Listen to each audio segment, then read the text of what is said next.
Hello everybody, welcome to the Eternal Card Breakdown. My name is Pojo. Apologies for basically re-recording this. We put up a video earlier today and it did not have sound. There were some mic difficulties. It was a late night recording, so I didn't check it the way that I normally do. And we ended up having to re-record the whole thing, which, yeah, so we're going to talk about Yushkov on a little bit more sleep and a little bit less sickness. So that should be maybe a little bit more stable anyways than what I recorded in the first place, which turns out did not have any sound. Okay, so Yushkov the Usurper, a 4/4. When the enemy player plays a unit exhausted and ultimate at the start of your turn, you get +1 power this turn plus an additional power for each exhausted enemy unit. This is a 4 cost in 3 fire.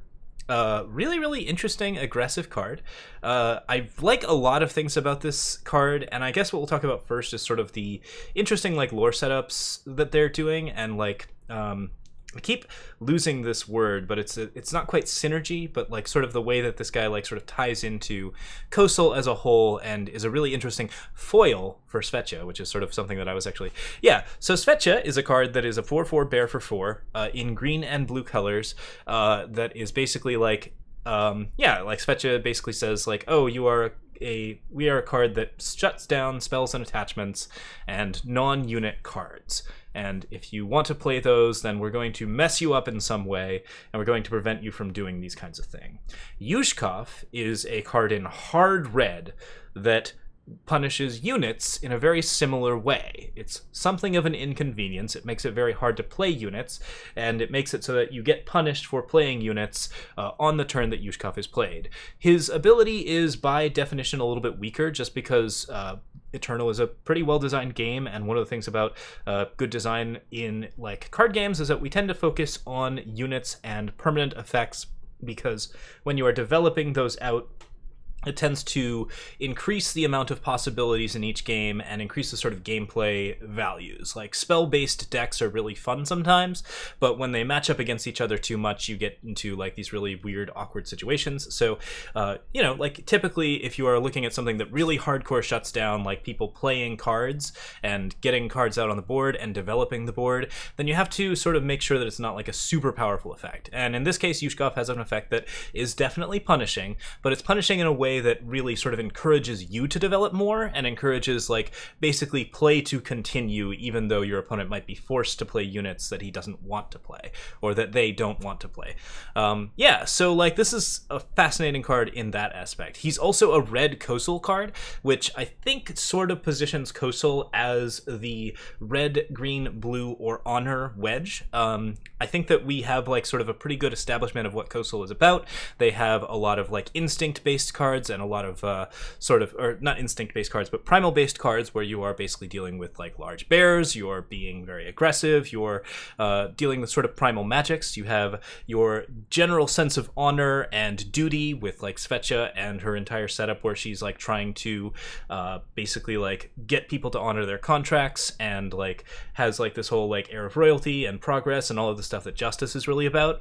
And then you have this sort of like really raw aggression with cards like Yushkov and with just the Coastal sort of feel in general, where you have like big ol' scary bears.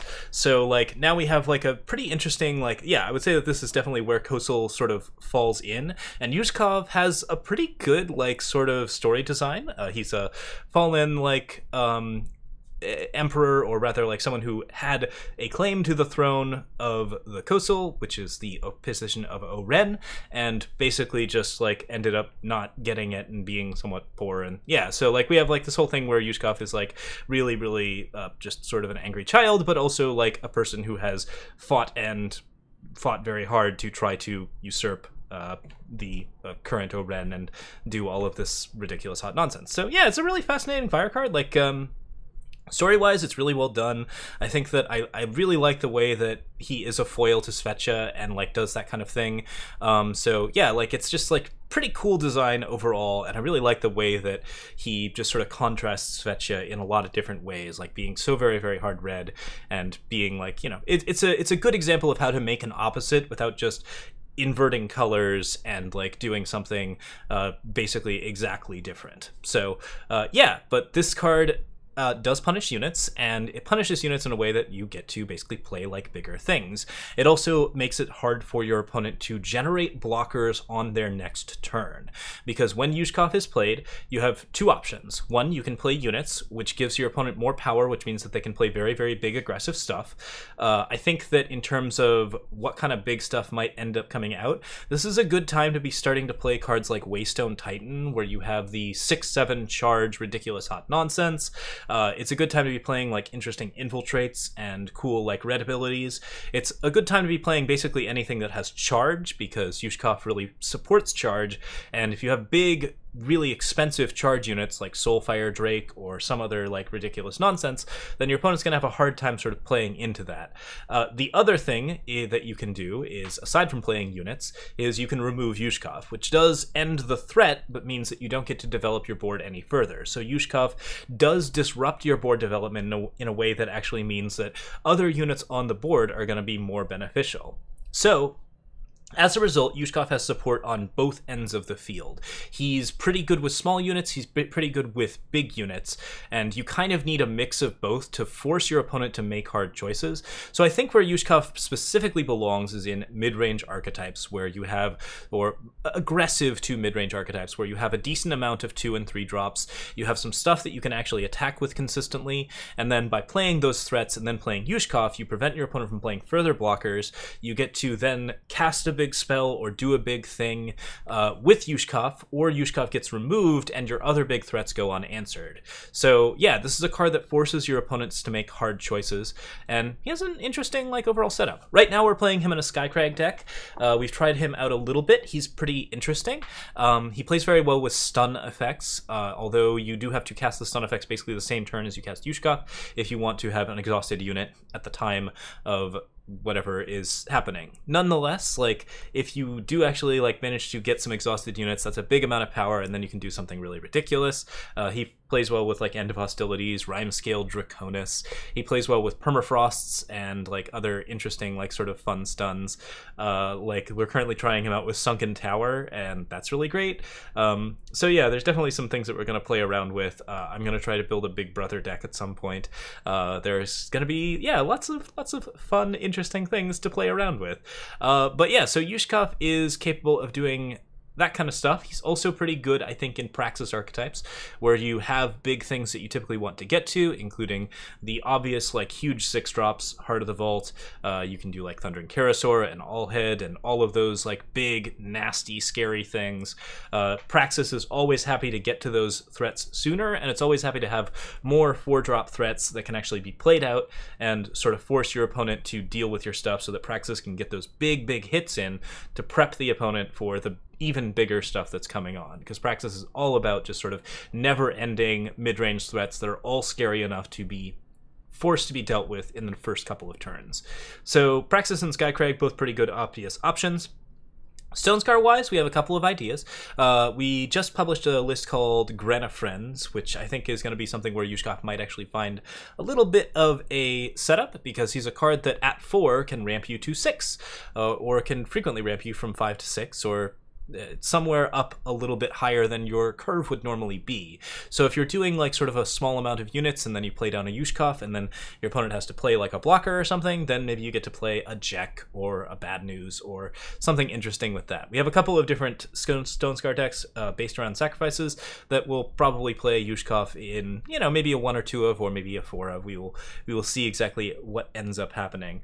I don't know how he's going to play out in Rakano, but certainly Rakano does like to just play 2 to 3 to 4 and be really, really aggressive. So it's possible that this guy could be the gateway between like your Rakano Outlaw and your Razan Greatbow Master in a more aggressive version of the current decks that are basically just running Cookbook in those slots to build as much like sort of card advantage as possible, and then play cards like Ikaria or Rezon. So Yushkov is a card that sort of ties Red's mid-range a little bit together, and Red mid-range is an archetype that I think I've said before, I really appreciate it when it's supported, so it's good to see a card that like really, really helps that out and sort of makes that the kind of thing happen. He's very, very deep fire, and fire could really use some interesting deep mid-range threats, so that's basically where he belongs, and I think he's going to be pretty cool in that particular setup. Yushkov does, of course, make it hard for your opponent to play Aegis units. If they play anything with an Aegis, it'll automatically get popped. It's not like a huge deal here, but it does matter, especially since like there are plenty of like good Aegis units that your opponent will want to play. The most common, of course, is currently about the best merchant. The merchant... Oh man, I've actually forgotten the name of that merchant. Goodness gracious. But the 3/2 blue merchant in Primal definitely has the ability to, like, you know, this is something that Yushkov just automatically pops the Aegis on when it comes out, Genev Merchant, and just sort of, like, makes good things happen. So, like, yeah, he's good against those kinds of things, against, you know, the 5-drop 4/4 Jotun Feast Caller, any sort of, like, interesting Aegis unit. But, like, Yushkov has a little bit of a double purpose there in that he can actually, like, mess with those decks and make it easier for you to cast your Obliterates and your other big fire spells that actually, like, really do interesting and aggressive stuff. So even in just, like, a mono fire setup, this card has a purpose, which is to make sure that Aegis units don't just completely lock you down in a way that would be somewhat bad for you. Yeah, so really fascinating card, like good anti-blue, definitely like plays very well off of Svetcha, has like a cool design, supports, as always, an archetype that I don't think is super well supported in the meta. Like, I think that the promo cards have been really on point, and the design in Eternal is, as always, just great in terms of what they're releasing and where they're releasing it. So I'm very excited to see people playing this card and doing cool things with it. I'm really keen on seeing what kind of cool decks people build with this, and yeah, I'm very excited about that. We also have a not a promo card, but a spoiler card from the new set, which I think we'll talk about as well, just as like a little bit of a bonus here. It's pretty simple, but it's actually quite interesting in terms of what it does and how it works. So let's go ahead and see if we can pull that up, because I actually forgot that I was going to do this. But it's called Bizarre Trickster. It is a 2-cost 2/3 with pay 4 to silence an enemy unit. We'll just get that image up right now. There it is. All right. So cool art on this one, really interesting card. This is coming out in Defiance, the next set, which we expect to be released sometime in December. I think it's mostly like approaching finalization now. It seems like they've got art for the cards and everything's looking together, so must be pretty late in the development process. So since they're leaking spoilers, I would expect it probably sometime in December before Christmas, but I don't know for sure. Anyways, we have a basic 2/3. This is kind of the defensive stat line, the Bold Adventurer stat line, which is not a bad stat line. It's not perfectly efficient. It's not your best possible stat line for a vanilla 2/3, so you do need the ability to have some benefit in order to really play this card, but it does allow you to be defensive in decks that basically want to play like defensive units like Combra Healer and other things like that. Having a defensive 2-drop can really make a difference against Oni Ronins and more aggressive decks that really want to just play into your stuff.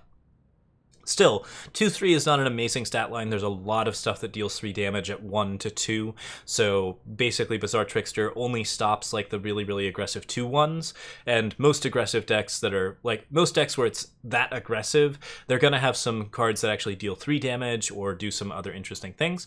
Nonetheless, it's a blockade for Skycrag that actually, like, makes it so your opponent has to have a Torch or a Permafrost, and then you can play bigger threats to be more defensive. So, always an interesting line, certainly not a bad one, and it does need pretty powerful effects printed on it, but this one's really not bad.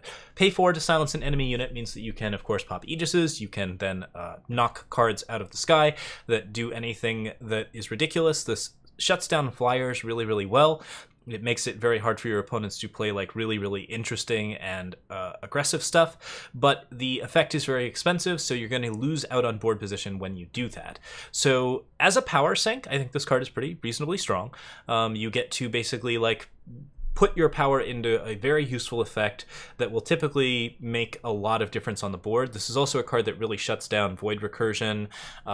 It's very, very good against Gorgon Fanatic and other like Haunting Scream based decks, and this is actually the second of those cards that is very, very good against these types of decks. I forgot to talk about Yushkov shutting down Haunting Scream, because when you play him against Haunting Scream decks, your opponent can't Haunting Scream a Gorgon Fanatic or any other card because it will be exhausted and then immediately go back to the Void. So cute little sort of detail there is that Yushkov actually hurts other charge decks and the current Haunted Highway list. Bizarre Trickster is something that makes it so your opponent can't do that kind of like interesting Void Recursion shenanigan.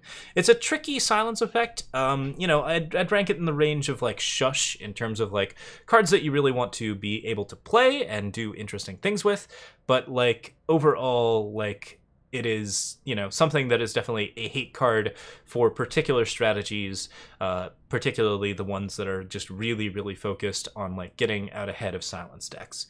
So like this is our new Desert Marshal-y type situation where you're actually just trying to knock out your opponent's very, very complicated strategies. It's a cool card. It's not like my particular thing, but I do like having big ol' power sinks for big Combre decks like Ironthorn or big Xenon decks. So I think it'll see some play. It's gonna be, yeah, it's reasonably strong and should be a lot of fun. So looking forward to this. Could be a fun little Defiance card, and we will hopefully see a little bit of that as well.